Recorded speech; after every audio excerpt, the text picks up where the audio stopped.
Welcome everybody tonight to our lecture series for the Spanish Fork Historic Preservation Commission. We're excited for our guests and our presenters tonight. J. Preston Hughes was born in 1942 at the Hughes Memorial Hospital and grew up next door in the first adobe house in Spanish Fork built by his great-grandfather, Morgan Hughes. Growing up, J. Preston went to church on this location in the Second Ward. As a young boy, he cut lawns, weeded roses, cleaned ditches, delivered morning newspapers, cut rebar at Provost Steel Supply, then he worked in Lost River, Alaska. J. Preston went to the Thurber School, which is next door to where we are tonight, and graduated from Spanish Fork High School, BYU, and the University of Utah Medical School, and later the Ochsner Clinic in New Orleans. He married Elaine Jones. There she is. He married Elaine Jones. After she received her BYU teaching certification, she taught at the Libby Edwards Elementary School in Salt Lake until their older 3 children were born. J. Preston worked at St. Mark's, Cottonwood, and Intermountain Hospitals during his 41 years of practicing medicine and retired when he was 75. The Hughes family's interest in preservation and history began early, and particularly with the purchase of Elaine's grandparents' home, which is across the street from here. Their 6 children learned to work with horses, farmed, painted, weeded, pruned, and lived. J. Preston and Elaine donated all of their personal property to the Jones Hughes Heritage Foundation to serve the community of Spanish Fork in the preservation of its historical origins. Elaine Jones Hughes and Jenna Hughes Hugh will also be speaking at this presentation, so let's give a warm applause to our presenters tonight.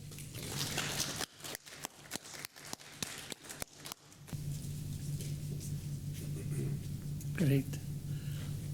Appreciate you coming, and it's a real thrill to be here. The presentation for this idea comes with the what, why, and how in the origin of the Jones Hughes Heritage Foundation.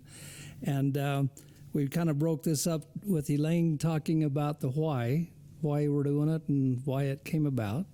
And Jen will talk about the how it all happened.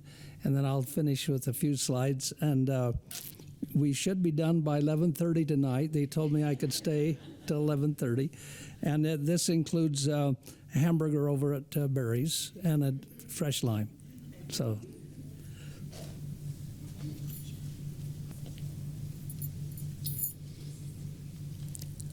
Why? It's good to be here with you. Thomas Babington quote tells us why. A people who takes no pride in their ancestors will never do anything to be remembered by their descendants.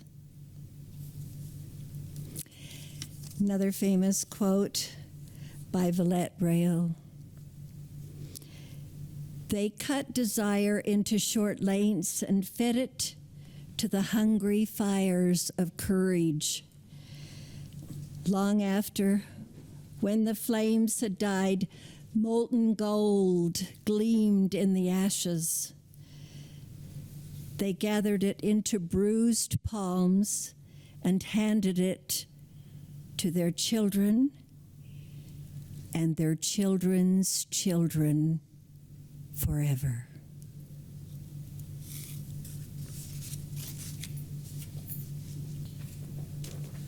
We grew up with these amazing quotes. A people who takes no pride in their ancestors will never do anything worthy to be remembered by their descendants. We grew up knowing why our grandma and grandpa loved us. We grew up, all 6 of us kids, we grew up knowing the why. And we're so grateful that now our kids are growing up. We have lots of grandkids here, and we know the why. When I grew up, the only thing I thought about is how I was going to get a pony. And how in the world I was going to do this, I don't know. But I did know that my grandpa loved horses and my parents loved their heritage in Spanish Fork, Utah. And so for me as a child, growing up with a grandpa who loved horses and parents who loved their ancestors and loved this heritage of Spanish Fork, that was how I was going to get a pony. And so for me, this heritage and this love of Spanish Fork and the people are the how. This is how we came together and why we love Spanish Fork and this little piece of property across the street from the library. I found an ad when I was in second grade that said saddle, bridle, and bucket of oats. So this is our little saddle. There's a bucket of oats right over here. You can get a treat out of it. And I feel like truly growing up with this in mind, a people who takes no pride in their ancestors, really, really will never do anything worthy to be remembered. The how happens because of the people. That project happened because of the Valgardson family, because of board members that are all here, because of Aunt Kathleen. That happens because of a community that supports us.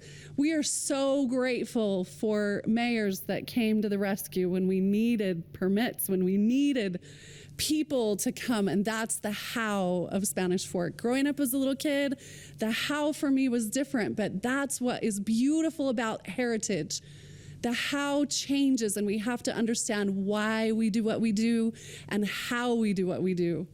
And the how for me is a beautiful thing when you understand our purpose and our vision, and we do things together. And so let's take a little treat out of there. Our saddle up, because it is a lot of hard work. It takes a lot of effort. The how is a lot of effort, a lot of vision, a lot of purpose, but it is a great ride. Thanks.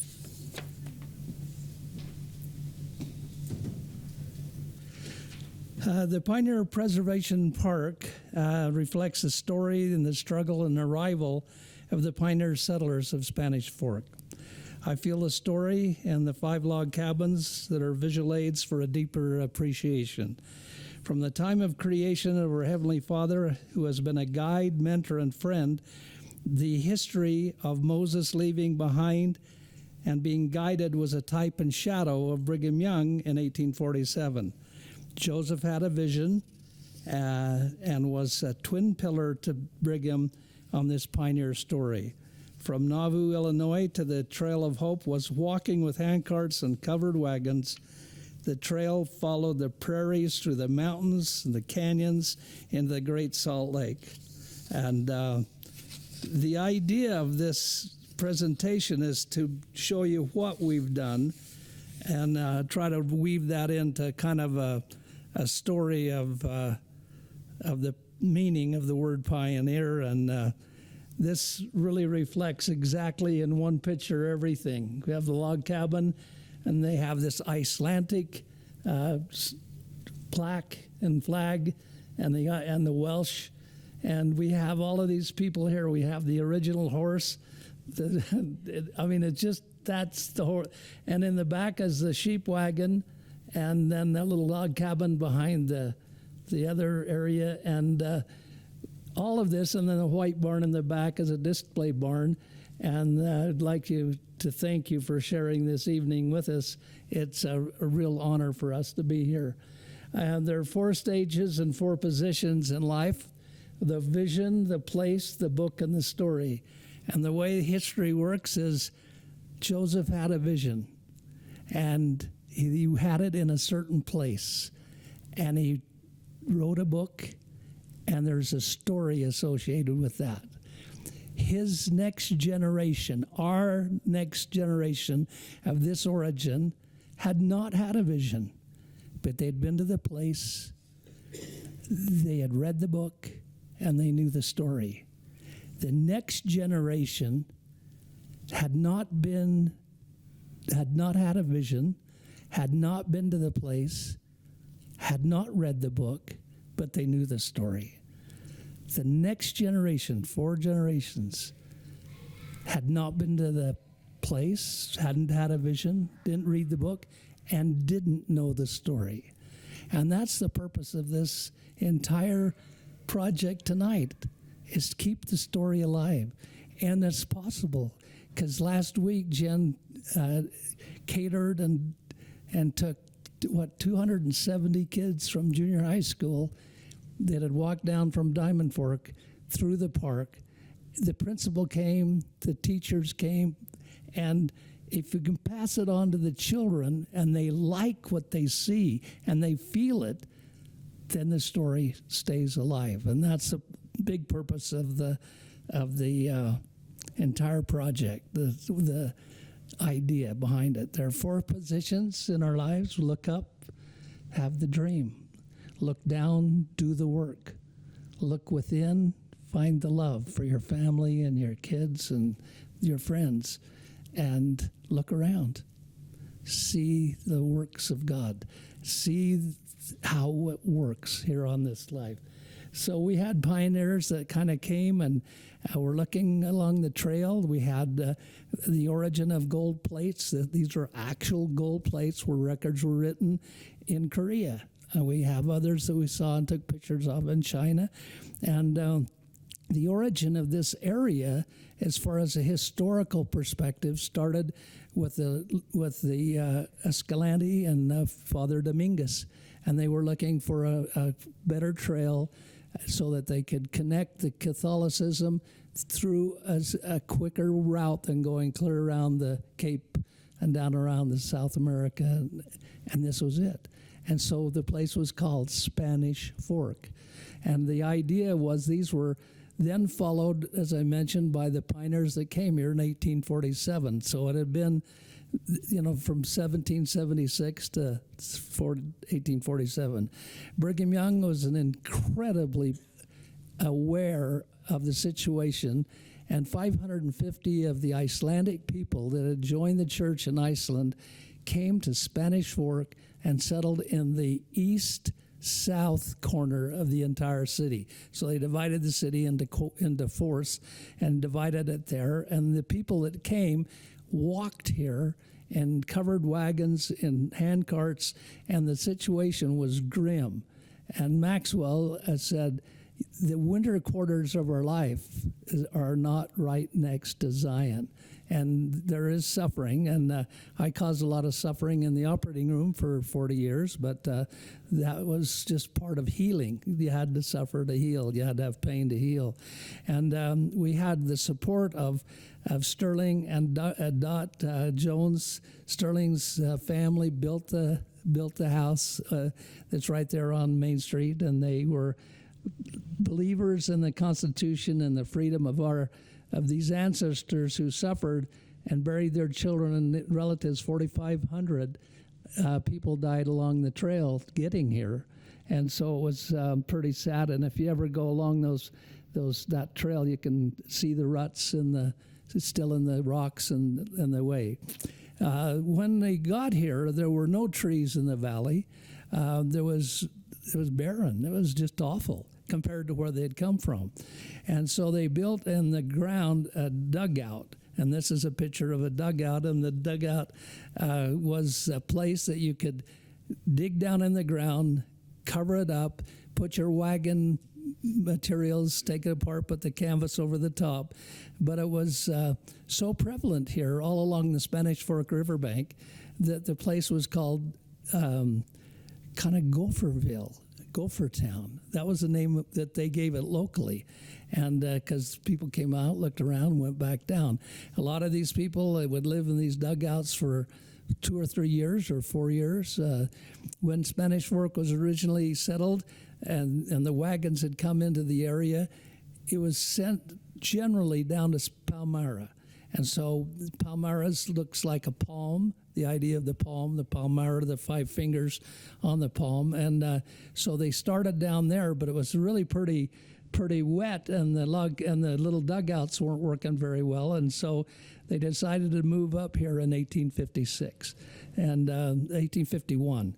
And the area then started taking on a little different look to it. The idea here is that the Lord was the the potter and we are the clay, and he's making something that can always be used. And so the idea that as they left Nauvoo, came to winter quarters, and that's a long ways, 1,200 miles, and they got halfway here.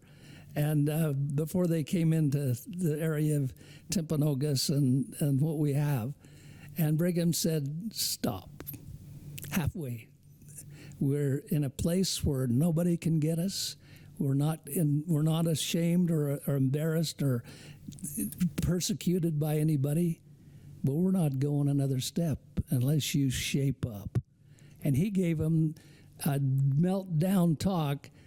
I'm not going one more step, and neither are you. So I think when they got here, they'd been pretty well chastised. And this is one of our best friends that helped us right off the bat. And Ralph Andrus became a friend, a mentor, a guide, a support, and brought a lot of the feelings of what we were doing to the reality. So these wagon trains were there. They later had little buildings made out of wood, which was really a big deal, and a step up from the log cabin, from the dugout. The Native Americans had been in this area and had more of a kind of a spread out, they didn't set up, they don't believe in owning land. The land is owned by the Great Spirit, and the idea is we take care of it. And so they didn't have any land ownership, but they built these hogans, and we constructed a hogan in the back of the Pioneer Village. And so the work and the determination, the struggle, and the fight of these people and what they had to go through to get here is a story of its own. Many of the people smiled, some had sorrow, but the basic idea with this preservation was we moved 5 log cabins to this site. They had to have a cement pad poured before they got here. Then Valgardsons would pick up these log cabins. One was up in West Jordan, built by my great-grandfather, and great-great-grandfather, Archibald Gardner. And so then they would haul them down here and put them down on the cement pad, and totally incredible. We went over different areas looking for other log cabins, and there aren't very many left. And so you remember that the Lord was taking care of the taking care of the poor people that were coming here, and we are beneficiaries of that. The White Barn is a display barn, and in it we have all kinds of items of preservation, all of this starting from this wonderful little 14-year-old who just wants to know what church to join.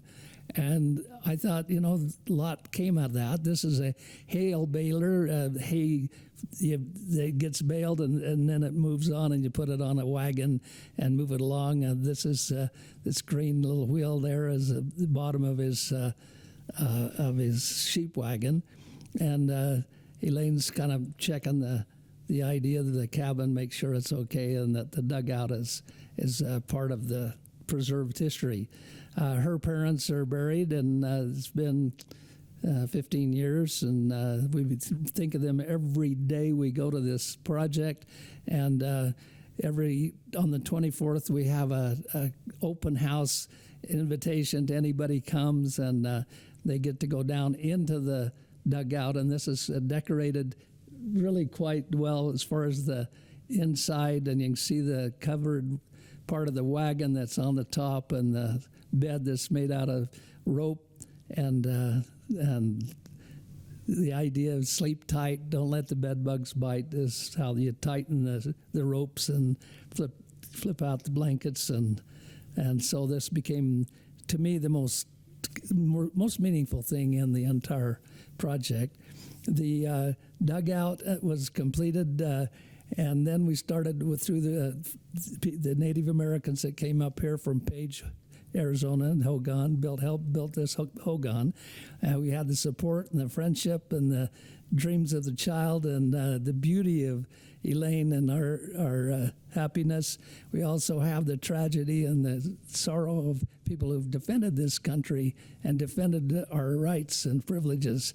And so the exodus, as I mentioned, started in Nauvoo, worked out here to live in a dugout, and you figure, gosh, what did those people have to do it? So the Trail of Hope was kind of the place of exodus, and this home is made out of brick in 1910.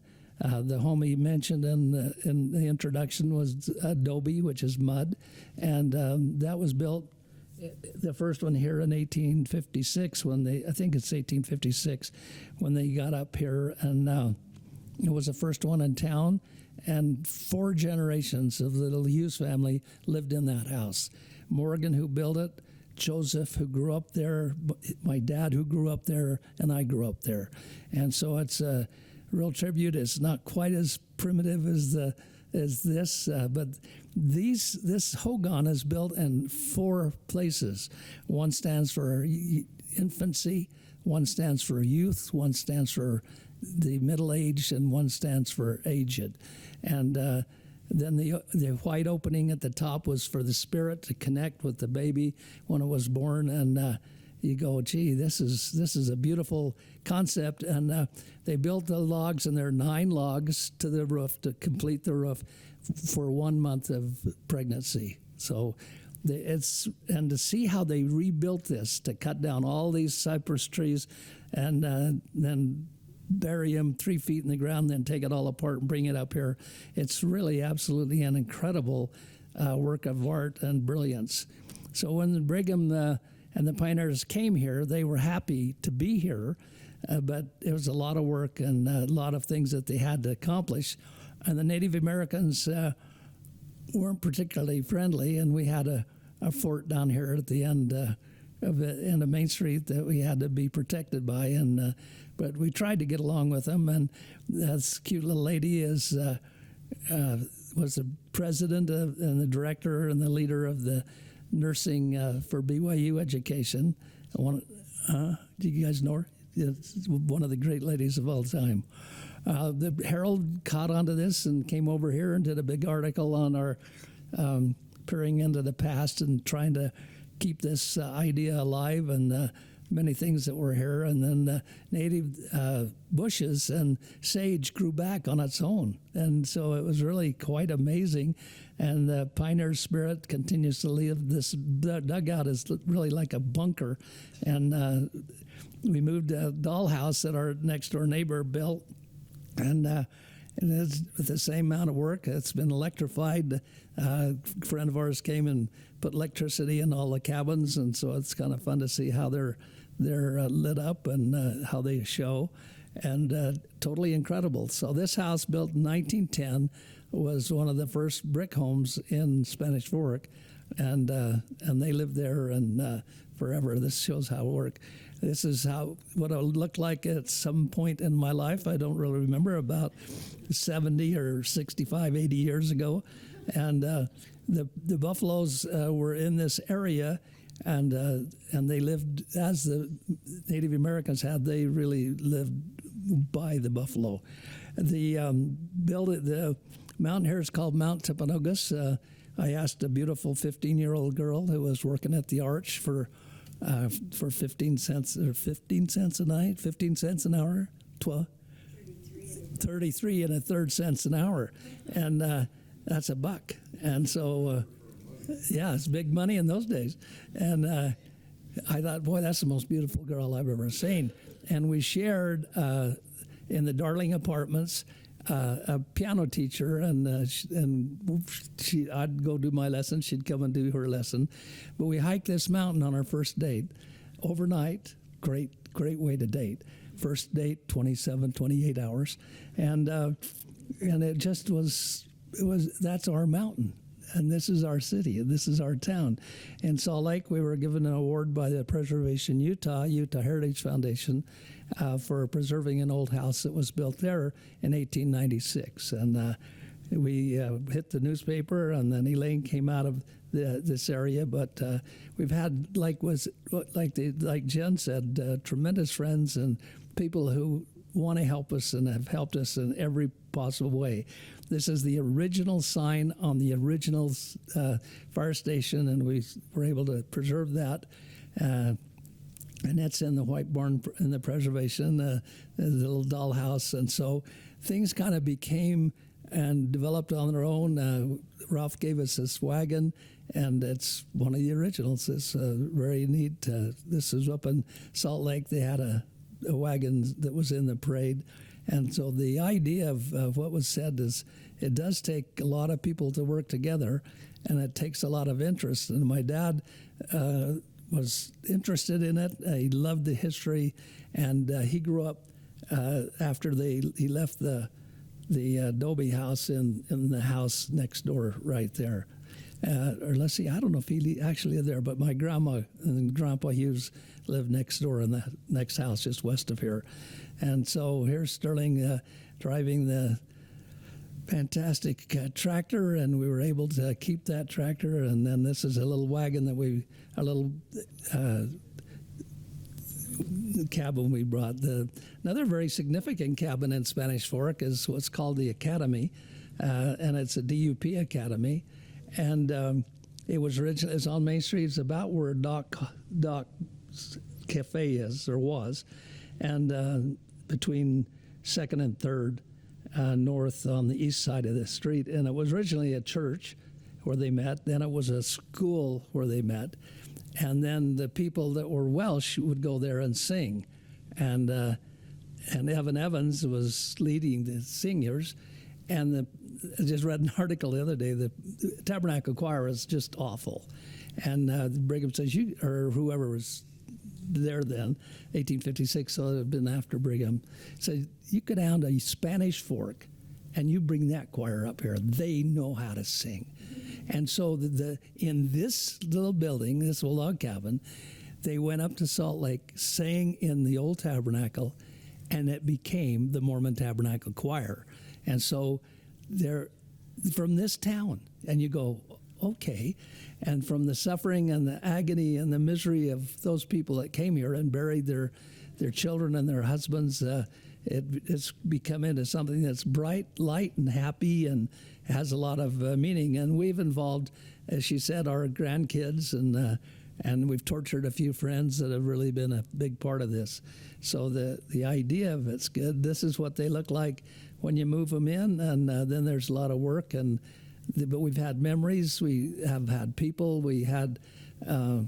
I have to keep a log about all the people that come and turn that into to the state for the foundation. And we've had as many as 1,000 to 2,000 on the 24th of July. And we had 800 last year, and that was a miserable hot year, so it was good. But we've really loved the feeling that we've had and the fun that we've had. And little horse will be sitting there, and one of the most tender things in my entire life is this little kid was in his little kind of a cart, wagon type of thing, and he didn't have developed hands. His face was all poorly developed, and the same with his feet. He couldn't walk or talk really much, and he looked up at us, and he said, I want to ride. And so we lifted him out of this little buggy and put him on the horse, and that kid smiled. And I don't know that he's smiled very often, but it really made you cry. And it's just fun. And then the other thing that was interesting is how few of the young people in Spanish Fork have been on a horse. And that's just incredible to me, because this is the livestock center of the state, and you haven't been on a horse, okay. And so this is inside the white barn, or the display barn, and this is Native American. We have the original bear, the the buffalo skin, and the teepee, and a lot of other things related to it. And this is one of them we're working inside. And now, you don't see this every day, and I don't think you'd see it anywhere else except Spanish Fork. I called the mayor and told him what the deal was, and he says, well, go ahead. That was it. And so here they are. That's our last cabin, coming originally from Duchesne to where the Hebrew Creeper is, where it lived for 50 years. Then it came here, and it was and David Sorensen had it for 50 years. And then it went out to the river bottoms, and it was out there for 50 years. And then the guy says, do you want this cabin? And I said, Yeah, it'd be great. Well, you have to move it it's about eight miles from there, and it's right down Main Street. Then we built this teepee, and these are our cutest grandkids you've ever seen. And look at that horse. Is that a cute horse or what? And then we've had the Herald, and we've had KSL have come down, and people are trying to learn a little bit more about it. And Ralph stayed with us, and here's one of the original pioneers. He walked across the plains, and Elaine's got decorative abilities that are incredible. And the quilt show people come here, and they put up 100 to 140 quilts, and these are my relatives that have gone on through the veil, and we've been here kind of getting there ourselves, but we've had a lot of people come, families, on different exciting parts. They all drove here. This is EJH, is Elaine Jones Hughes, and that's how she drove here when she first came. The work associated with this and the broken branches, the trees, the debris has required tremendous amount of work. And Vic Jones says, well, gosh, I can help. And he brought 100 kids, and they knew how to use shovels. They knew what a pitchfork was. They knew how to rake things. No questions. Nobody said anything. No whining, moaning, griping. And they have loaded these huge dumpsters in 1 hour, 2 hours, and kind of keeping things going. And so this is where we're bringing in the buffalo and different experiences we've had here with different people that enjoy it and friends. So it's a wonderful place to be, a wonderful place to meet. It's a wonderful thing. This is the last cabin we brought in, and gosh, it's just fantastic. This is inside the white barn on the one side, and this is I got as much of my doctor background as far as my grandpa and my dad, and put it all in here, so it's kind of looks like a hospital. And the original light from the OR and the original beds and stuff like that. But this is where it looks like. So it's a process of doing things. It's not just move it and it's really happy or it lived here forever. This is a fantastic collection of blacksmith work and all the things that they did when they were here, and so. It's got kind of its own story and its own life and its own beauty, and it kind of tells you, it kind of speaks to you. And we've done this for 40 years. We've been working on this and raised our kids. So this little house really means a lot to us. What's interesting, too, is when they decided to sell it, they came to us and says, do you want to buy this? And we said, well, yeah, but we don't have a dime. And her aunt said, well, I'll loan you the money. You take the house and you pay me back. Handshake. And I don't know that ever happens. And so we were able to pay her back, and they were happy, but never any heartburn. The work that we did to put the trees and the plants and all those kind of things. And this is Jessica a few years ago, just on our three-wheeler, and there's a Walker Mortuary, and so it's just they're moving in the cans, and it's just we all kind of grew up here together in this project, and even the idea of the mining. The Welsh people are all miners. This is the backyard before the log cabins and before the changes, and so it's just been something that brings us all together and brings us in to become one. Sterling was really an everyday hero in the parade, and these are the family that we loved them and still do, and they have a feeling, and it's like the Grove. There's a feeling there, and you go, I went to the Grove, I went to the place, I had the feeling. And so a lot of these places are kind of metaphorical, and the work that everybody did. Can you imagine that little kid holding that cabin up? That's almost like a miracle. You can't hardly do that. And then another thing that was fun is Elaine's Pulver family in Payson built this. Her grandpa built this fireplace, and we moved it over here, and it's in the back there. So our son is there, our grandparents. These pretty dangerous livers to get that, and this was a different building that was being moved in, and it just gives us a joy that's beyond it. Look at this. This is up off the ground, and they've get it ready, and we poured the cement, and they're going to put this down. That's a windmill, and we have a pump house that pumps water through the power of the windmill up into the pump house and lets the water down into the area you are. So these could be anywhere, and food there is just great. These are just fantastic. We received the first Pioneer Spirit Award from Spanish Fork and had all of our grandkids that were around in the parade, and that was really a treat. So it's been a lot of fun. I appreciate the opportunity to be here. We put the house on the historical register, and there aren't too many houses in Spanish Fork that are on that, and we've trying to improve that. So as the sun sets on the presentation and what we have, we invite you there. We hope to be able to make this a more useful program. There's just a lot of things. If you see it and you feel it, then you'll come back, and it has meaning. So thank you very much for the opportunity to be here.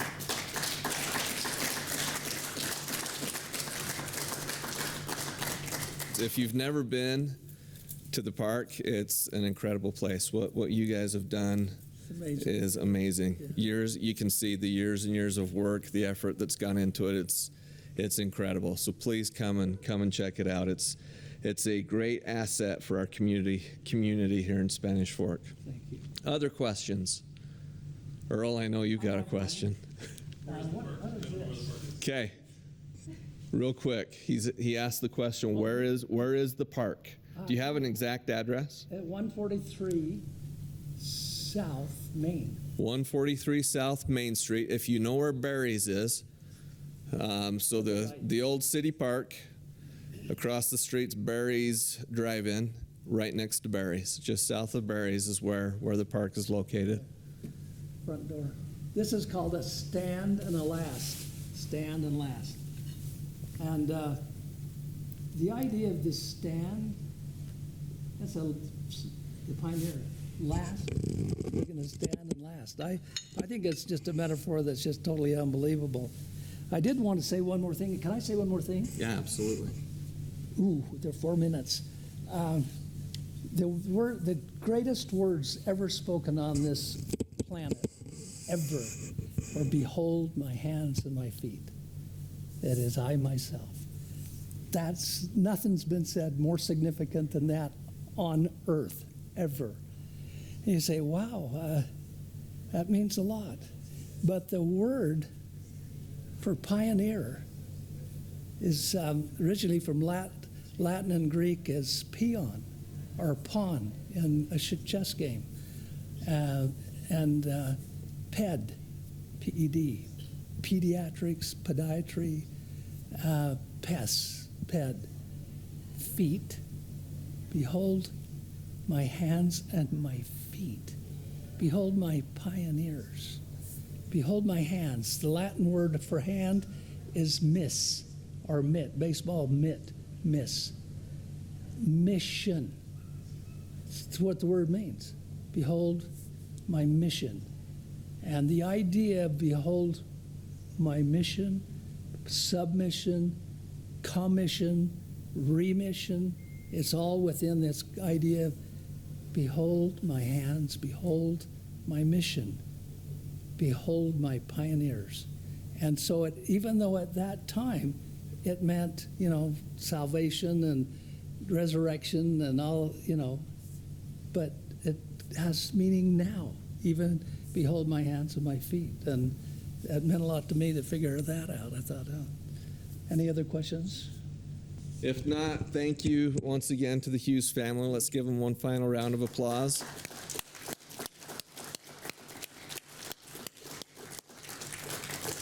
Thank you to each of you for joining us tonight, and for those that are watching at home. And just a quick announcement, our next lecture will be November 18th, so mark your calendars as well for November 18th. by Laura Dixon, whose presentation will be entitled America Worth Fighting For. The presentation will include stories of George Washington and the importance of the Constitution. So that's one you will not want to miss. So please join us November 18th. Thank you, everyone.